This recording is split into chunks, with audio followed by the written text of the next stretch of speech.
If you want to fix this problem on Facebook, the first click settings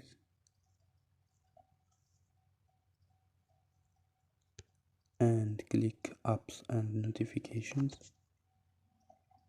Click apps, search Facebook or Lite, Facebook Lite,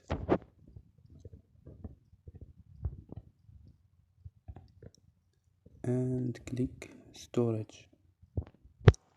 Don't forget the Facebook code and click manage space.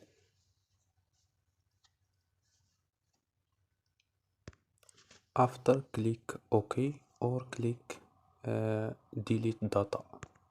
So don't forget like and subscribe. Bye.